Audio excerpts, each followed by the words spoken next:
کیا گیا، توریت کو بھی لوگوں نے بدل ڈالا، یہودیوں نے بدل ڈالا، اسی طرح انجیل کو نازل کیا گیا، انجیل میں بھی عیسائیوں نے تبدیلی کر ڈالی، تحریف کر ڈالی، لیکن قرآن کریم وہ واحد کتاب ہے جس میں آج تک کوئی چینجنگ نہیں آیا، آج تک کوئی تبدیلی نہیں آئی، آج تک کوئی تحریف نہیں ہو سکا، اور قیامت تک، صبح قیامت تک، قیامت آ جائے گی لیکن قرآن کریم میں کوئی تبدیلی نہیں آئی۔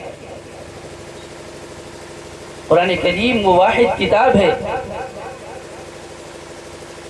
اس کتاب کا پڑھنا ثواب ہے، اس کتاب کے جانب نظر اٹھا کر دیکھنا ثواب ہے، اس کتاب کو چومنا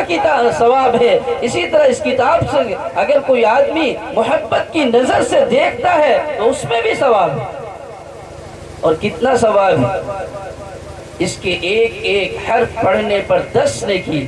اللہ کے نبی علیہ السلام جناب نبی کریم صلی اللہ علیہ وسلم فرماتے ہیں لا اقول الف لام میم حرف بل الف حرف ولام حرف ومیم حرف، میں نہیں کہتا کہ الف لام میم ایک حرف ہے، بلکہ الف ایک الگ حرف ہے، لام ایک الگ حرف ہے، میم ایک الگ حرف ہے۔ اگر کوئی آدمی الف لام میم صرف پڑھتا ہے تو اس کے نام اعمال میں 30 نیکیاں لکھ دی جاتی ہیں۔ اتنی خوبصورت کتاب، اتنی بابرکت کتاب، اتنا مقدس کتاب اور اتنی پاکیزہ کتاب ہم سب کو اللہ تبارک و تعالی نے جناب نبی کریم صلی اللہ علیہ وسلم کے ذریعے سے دیا ہے، اور اس کی حفاظت کی ذمہ داری خود لی۔ چنانچہ اس کی حفاظت کے اسباب میں سے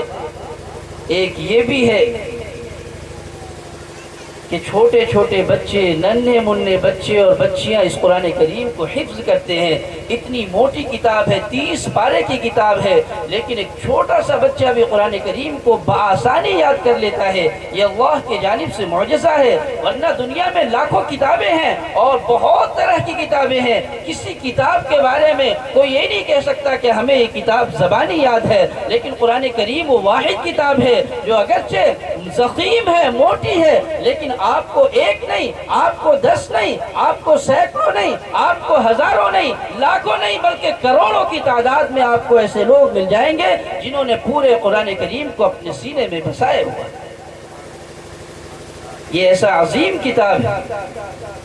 اس کی حفاظت کی ذمہ داری اللہ رب العزت والجلال نے خود لی ہے، اور اس حفاظت کے اسباب میں سے اللہ تبارک و تعالی نے اس قرآن کریم کو لوگوں کے دلوں کے لیے آسان بنا دیا کہ اگر کوئی آدمی اس کو یاد کرنا چاہے، اس کو رٹنا چاہے اور اس کو اپنے ذہن و دماغ میں، اپنے قلب میں اتارنا چاہے تو اسے بآسانی اتار سکتا ہے۔ چنانچہ قرآن کریم کو مٹانے کے لیے لوگوں نے بڑی جتن کی، بڑی کوششیں کی۔ ہندوستان میں جب انگریزوں کا دور آیا اور اس وقت برٹن کی پارلیمنٹ میں یہ بات آئی کہ اگر مسلمان باقی رہیں گے، اگر اسلام باقی رہے گا تو ان کے اوپر حکومت کرنا مشکل ہوگا، اور بعد میں چل کر ہی اگرچہ یہ لوگ ابھی دب جائیں گے لیکن بعد میں یہ پھر سر ابھاریں گے اور ہمارے خلاف بغاوت پر اتریں گے، لہذا اس کا واحد راستہ یہ ہے کہ اگر مسلمانوں کو کمزور کرنا ہے تو ان کے درمیان سے قرآن کریم کو ختم کر دیا جائے، اور اس کے لیے پلاننگ یہ بنائی گئی۔ برٹن کے پارلیمنٹ میں یہ تجویز پاس ہوا کہ ایسا کیا جائے کہ قرآن کریم کے نسخوں کو جمع کیا جائے، اور جمع کر کے قرآن کریم کو آگ لگا دیا جائے، ان نسخوں کو آگ لگا دیا جائے۔ دھیرے دھیرے جب قرآن کریم کے نسخے ختم ہو جائیں گے، لوگ پڑھنا بند کر دیں گے، پھر آگے